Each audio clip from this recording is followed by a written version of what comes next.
everyone, and welcome to our first episode of The Y Generation, a show where we talk about all the things that matter to our generation. Now, I'm warning you, we intend to have lots of fun, but that doesn't mean we can't take things a little seriously. I picked up the newspaper the other day, and it described us as hip, smart-talking, brash, tech-savvy, and impatient. We're an intriguing bunch, aren't we? Anyway, I can't wait to get moving, so let me introduce you to our smart-talking, brash panel. We have Shane. Sup? Rachel. Hey. Sam. Hi. And Osas. Hey guys. Let's get started.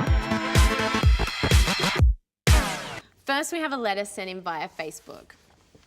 Hi, YGen. I've been with my boyfriend Todd for 4 years now, and we've decided to get married. We've been living together for the last 2 years, and everything was awesome until I told him I was inviting my ex to the wedding, and we've been arguing over it ever since. My ex and I broke up 6 months before I met Todd and have remained friends, but Todd has always felt uncomfortable with it, especially in the beginning of our relationship when he used to text me a lot. I'm torn over what to do, as I don't think Todd has the right to tell me who my friends are, but he thinks it's disrespectful to him that I'm inviting my ex. We just can't find a solution. Can you help? Tam. Well, that's a bit of a tricky one, Tam, so let's head over to our panel. Shane, what are your thoughts? For a very cynical reason, I'd probably go with a no. I wouldn't invite my ex to my wedding. I think we've all watched enough movies to know that the ex, over a course of years, seething over the breakup, ends up coming to the wedding and ruins it either at the ceremony or makes a fool of themselves at a reception, and may even take the partner back after the reception and ruin the relationship that way. I agree. Obviously it said in the letter that the ex-partner was caught up over it, texting a lot and stuff. So what's to say that they're still not caught up over it and thinking about him and still in love with that person? So you run the risk. And she said in the letter, Tam said in the letter that her partner isn't happy with her messaging her ex anyway. That's so right. Why would you make your partner unhappy on your wedding day? Relationship, and they have been together for 4 years. Like it's only 4 years. He still wasn't happy about it. And you know, it's obviously time. still an issue in their relationship if they're still fighting about it. They're ready to get married. Why are they getting married? Yeah. Yeah, if Todd Todd that's has one trust issue. issues with her. I don't think it's trust issues. I just think that because might why be a would you little want to have jealous. why would you want to have your ex at your wedding? You're with a new person. You're rubbing in their Doesn't make any face, right? Wait, that's a great Exactly. reason. Yeah, Bring them, invite them, yeah. Why not? That could definitely be a reason. What I think is if you guys actually had a mature relationship where it ended up with you guys being friends, I don't really see a reason why you can't invite your ex to a wedding. But I've seen instances where people just do it to be mean. It's like, hey, I'm with a better person now. I can have a better life without you, kind of thing. That's the ex's choice whether they want to go or not. Yeah, I mean, it's that's an right. invite. Yeah. It's not a be I there. think if your ex is actually in a relationship, if your ex is having like a girlfriend or boyfriend or something, or like married, then they can come to the wedding and be fine. For your ex's partner, so say if your partner now was invited to their ex's wedding, wouldn't that be so awkward be for cool you? with it. You'd be I'll like, go on now. I've been to my ex's wedding. Are we talking like I have actually been to my ex's wedding before. It was fine. I was looking at them. I'm like, it's cool. And you ruined the day, didn't you? You ruined the I cake. just sat there. I was just looking at them. I'm like, yeah, it's fine. Did you bring a girl with you? No, I didn't. I was See, just sitting imagine how there. that girl Did you would feel. take Like, the she girl wouldn't home wanna go. afterwards? No, I didn't. And did you try and steal Did the bride? I really? Osas, can I actually ask happy you, for did them. she ask you on the invite to bring a partner? No, she did. She kind of said you can bring whoever you want to the wedding. I just said, nah, that's cool. I wanted to go by myself anyway because my family was there. I know her and stuff like that. What? And sabotage. No, I would never do that. Exactly. I mean, Perfect see, example of the that. thing is, Exactly okay, the what? thing is, you've seen instances where you see some ex just sit there and they're thinking by themselves and they're single. If your ex is single, do not invite them to a wedding because they would just be sitting there and thinking, we could have had this. I could have been saying I do right now. And someone It else sounds is doing like that. you've been You there. know what I mean? Hey, dude, that what you I've were been in thinking a at lot that of wedding, instances, Osas? but hey, I'm not going to share that right now. But what about the family? Like, how awkward for the family as well. They're like, oh, hi, nice to see you. Awkward, it didn't work out between you guys. Like, it's awkward for everyone involved. That's All right, well, we have to wrap up that topic anyway, and let's move on to our next letter, which was sent in via email. Dear YGen, my son just extended his shoulder tattoo right down his arm in what he calls a sick sleeve. But while he has put a lot of work into the design of it, I'm not too fond of it. I'm worried it makes him look a bit rough and that some employers won't accept him. In my day, we never had tattoos down our arms unless we were in a bikie gang. Am I being too old-fashioned? Are tattoos more acceptable now because most of you, young generation, have them? Signed, get this, tramp stamp. All right, let's first get a female opinion on this. Rach, what are your thoughts? Look, I think tattoos can be great for the individual, but if it's gonna get in the way of them getting a job, they need to understand that, because look, it's just not nice to see sometimes. Like, I don't want to see it. Yeah. And especially a tramp stamp. I mean, I get that. Yeah, that's no one wants to see that. No, No one. But I can appreciate a tattoo that has meaning maybe on a 20-year-old, but then when you get to the age of maybe 88, I don't want to see that. That's terrible. I think the point is, though, that like if you have a tattoo and I see you and it has some meaning to you, I don't know it has meaning to you. Exactly. And I You still don't have- personally think that it's Yeah. ugly. Shane, what are you thinking about this? Well, obviously, I have a huge problem with body art. Piercings and tattoos are just not my thing. But like when people get tattoos, or any body art for that matter, they're getting for themselves. You don't get a tattoo for somebody else. I don't agree with that. I think You don't a think lot so? of, especially young people, I think a lot of them get tattoos just to show it off. Look, I think that is a thing That's in the some point of places, a but tramp for the stamp. majority of tattoos and body piercings, it is for the individual. They do it for themselves. I like speaking from my own opinion, and people I know as well. You get it for yourself. You don't care what other people think. People could love it, people could hate it. It doesn't bother you I because you have get it seen for a lot yourself. of tattoos that are like really wrong. Okay, look at this. Look at it. All right, you know those rich people that actually get like art and stuff like that, and they get it for like millions and millions of dollars, and you look at it and you're like, that's ugly, dude. Why could you spend that much money on it? Just give me the money and I'll spend it on something better. But to them, it actually means something to them. So I think at the end of the day, if you're gonna get a tattoo that means a lot to you, that's like personal, that's fine. I've been always fascinated by it. I've never actually, I don't have any. But if it's a lot, if it gets to a point where it's just too much all over your face, all over your body,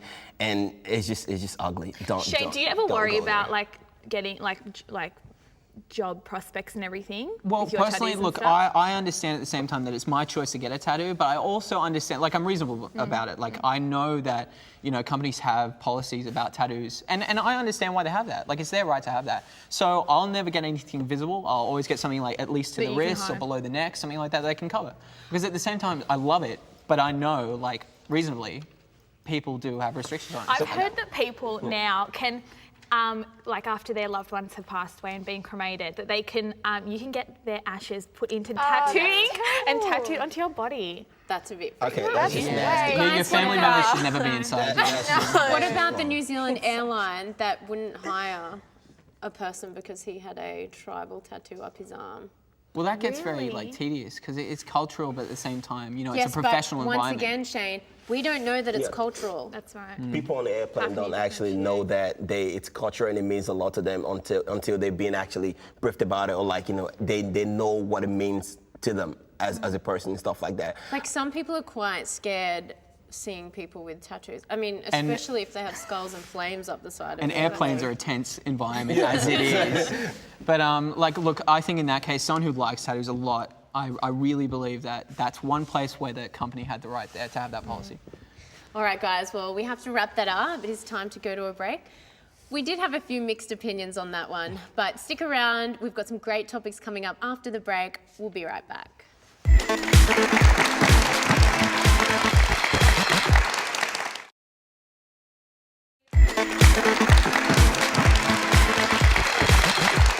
Good to have you back with us on the Y Generation.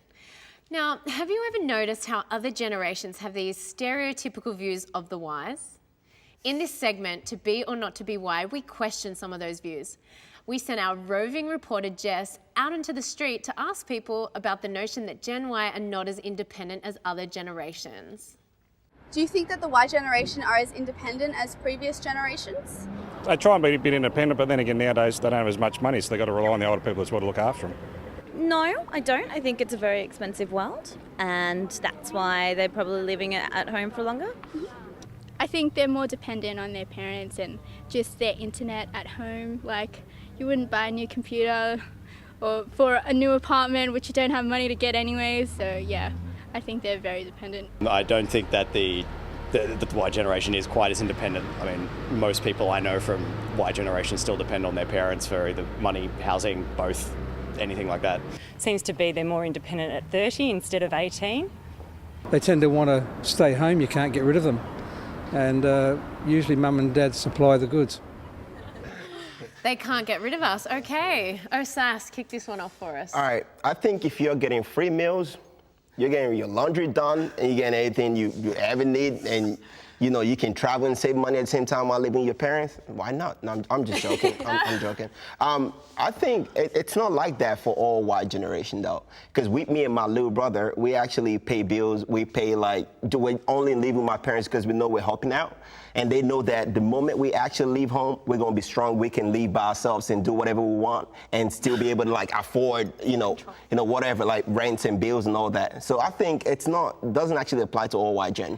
Now, I know you said at the start that you were joking, but I know a lot of Gen Ys who do stay at home for free meals, their laundry's done. I don't think it's just free meals and laundry's done, but how expensive is it to buy a house now? Even rent. So, yeah, that's right. It's look, Generation Y are not independent, not because they don't want to. It is hard in a lot of cases, especially for people who study. It's very hard.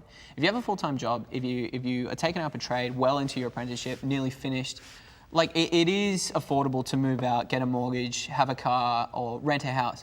But a lot of people are students now. There's no doubt about it. It's very expensive to go to uni.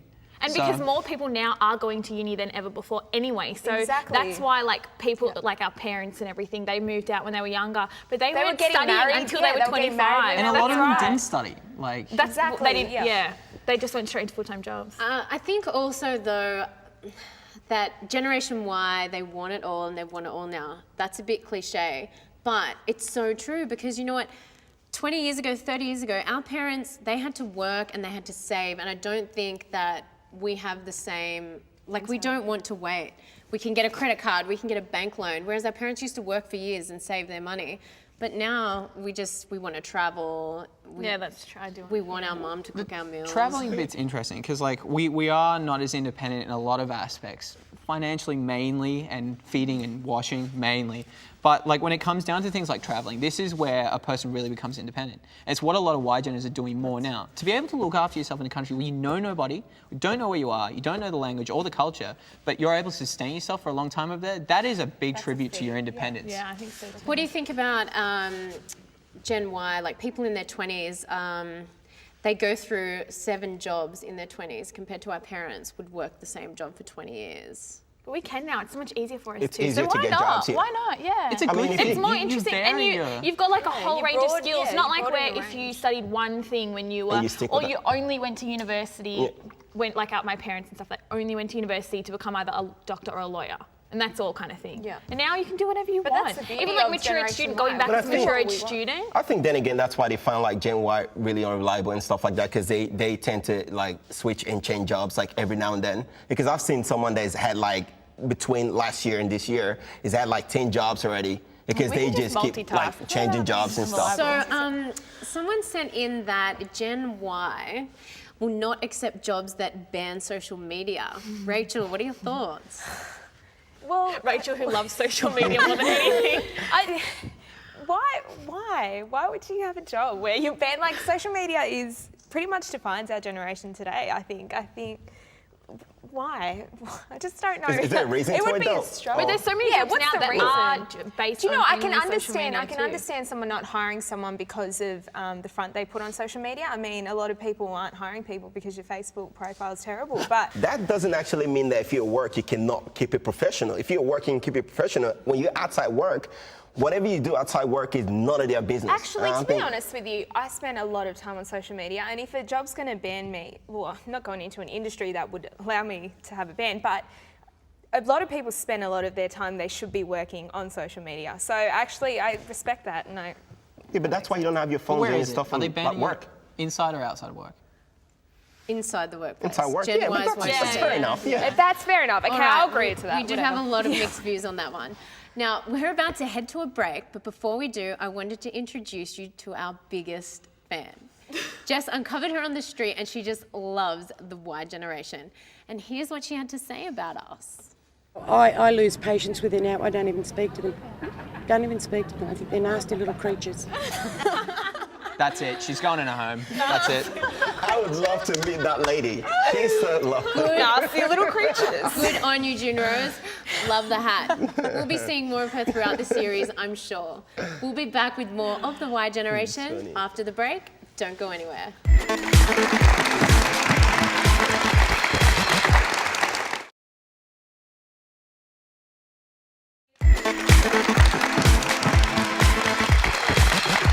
Welcome back to the Y Generation. This is the part of the show where we get a little bit serious. Now, this is one of the most talked about topics in politics, and it was recently legalised in New Zealand. But will it get the vote in Australia?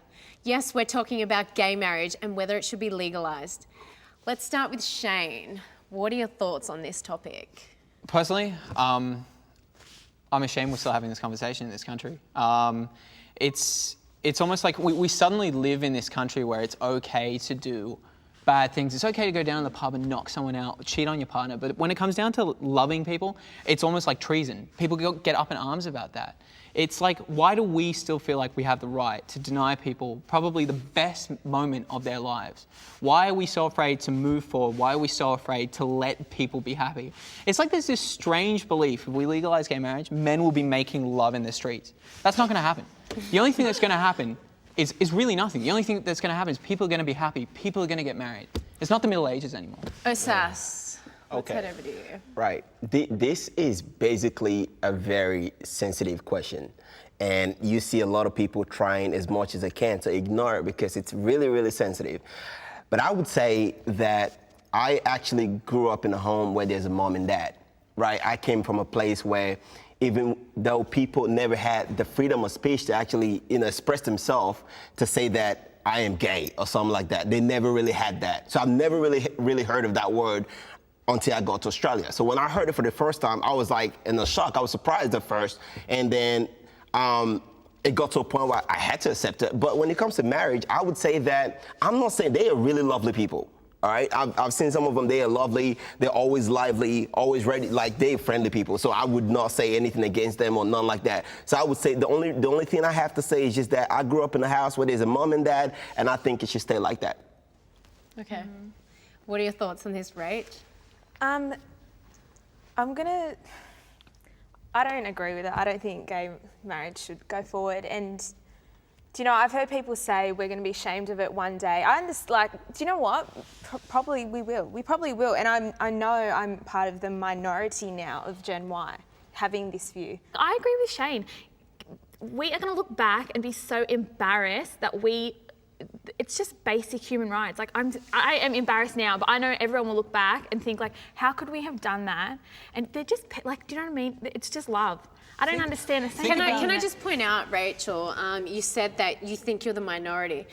I personally don't think you're the minority. I think everybody who's for gay marriage says they're for gay marriage. Everyone that's against it doesn't speak out because they're scared that they're going to discriminate. You know what? That's true. That's Actually, what I think that's true. No, it's very much a thing now to push that forward. Yeah, I'm for gay marriage. And you see the symbol of the red, I'm not sure what it's called, but there's a symbol and you see it all over Facebook and Instagram, and you know what, everyone's liking it. But that's fine. Like, I don't have it. That's your way of getting that viewpoint. But that's true. I'm against gay marriage on my Facebook. Don't get me wrong, Shane. I think from a human rights perspective that we should all have the same rights and we should legalise gay marriage. So what overrides that? What overrides a human rights perspective?